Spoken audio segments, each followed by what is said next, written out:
Hi guys and welcome back to R.M.Aviation. Today we're discussing Air France Flight 447, which was a scheduled flight from Rio De Janeiro International Airport, or GIG, in Brazil to Charles de Gaulle Airport in France on the 1st of June 2009. The flight tragically crashed into the Atlantic Ocean during its flight across the equator, resulting in the deaths of 228 people on board, including 216 passengers and 12 crew.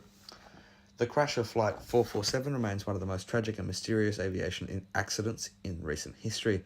The investigation has revealed a complex series of events involving both technical issues, human factors, and the incident also led to significant changes in aviation safety, particularly in the area of aviation automation, pilot training, and handling of high-altitude stall conditions.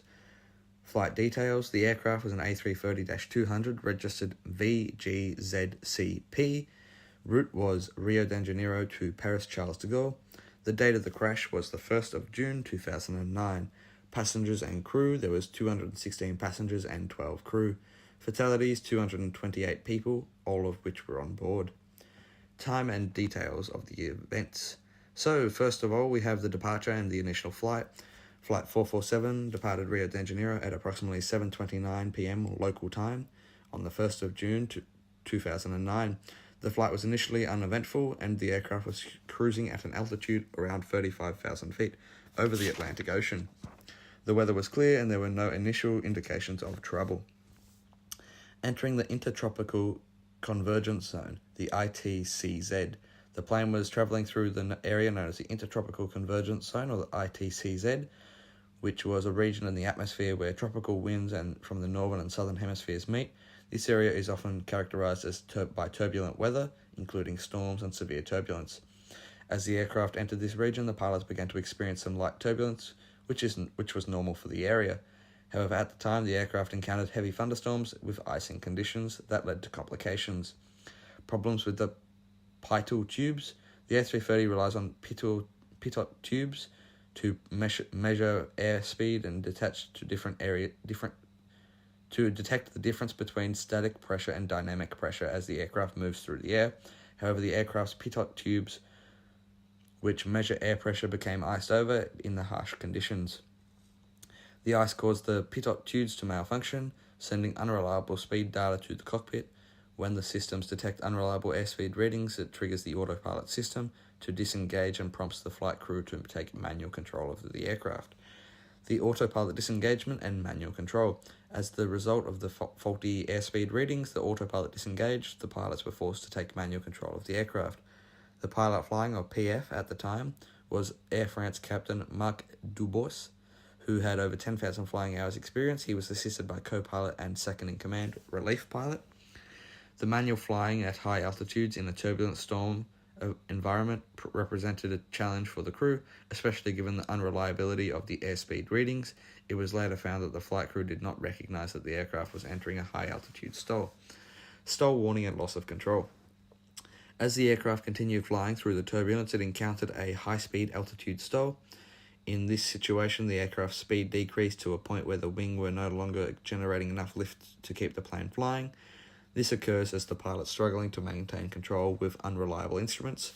Stall warning systems on the aircraft activated, but the misinterpretation of the information. The captain and first officer gave incorrect inputs in their attempts to recover from the stall. Additionally, the aircraft automatically stall recovery system were not engaged, and the crew failed to maintain the necessary pitch angle for recovery.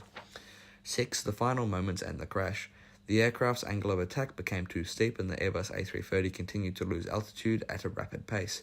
The stall continued for nearly 3.5 minutes, during which the crew attempted to regain control but were unsuccessful. Ultimately, the plane plummeted into the ocean from a height of around 35,000 feet.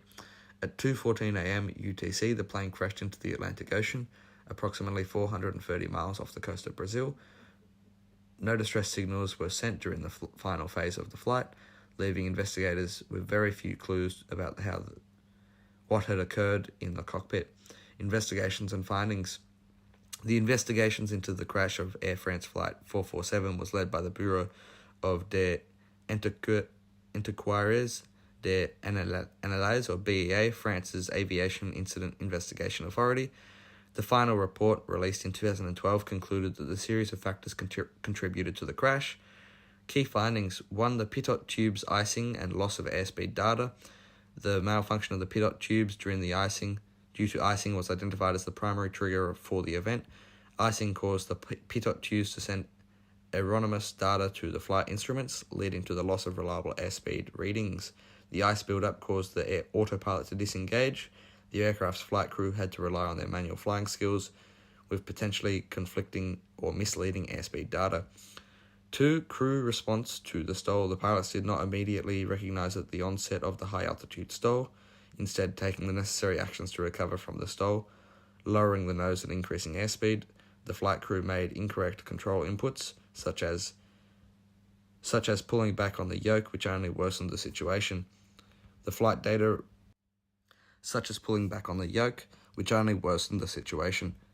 The flight data recorder, or the FDR, revealed that the stick shaker, an alert indicating a stall, was active and the stall warning was sounding. However, the pilots did not take the appropriate correction activities.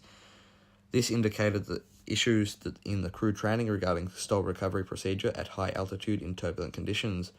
Automatic system and safety concerns. Although the Airbus A330 was equipped with a stall recovery system, these systems were not used by the crew. Additionally, the aircraft automatic speed protection system did not intervene, possibly because the system was not fully understood by the flight crew. Communications and decision-making. The communication and decision-making process in the cockpit was criticized. The flight crew's response was slow and uncertain, and they failed to fully communicate the seriousness of the situation to each other, which prevented the coordinated recovery efforts. Aircraft design and pilot training. The BEA reported that they raised questions about the pilot training, particularly in relation to high-altitude stall recovery and handling unreliable airspeed data.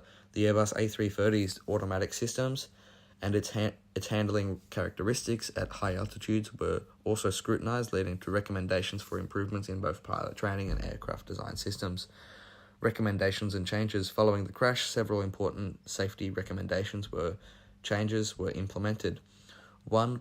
Improved pilot training, increased emphasis on manual flying skills, especially in unusual conditions such as unreliable airspeed readings and high-altitude stalls. New training protocols were introduced to improve pilot responses to unreliable airspeed indications and to teach pilots how to recognize and recover from high-altitude stalls. Aircraft system modifications. Aircraft manufacturers, including Airbus, made changes to the pitot tube design to minimize the risk of ice buildup, as well as modifications of flight management systems to ensure better stall warning and recovery capabilities. Flight data monitoring.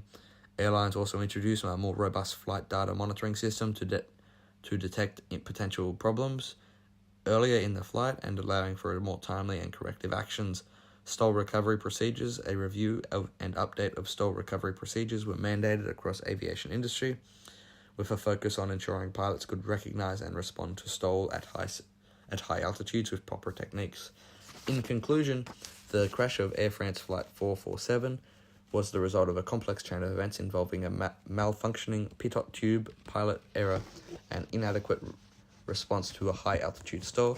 Despite having the advanced systems and training, the pilot struggled to manage the difficult conditions, and the aircraft crashed into the ocean, resulting in 228 deaths of all the people on board. The accident also brought significant changes to the aviation industry, including aircraft design, safety protocol, particularly in addressing challenges posed by stall recovery and manual flying skills at high altitudes.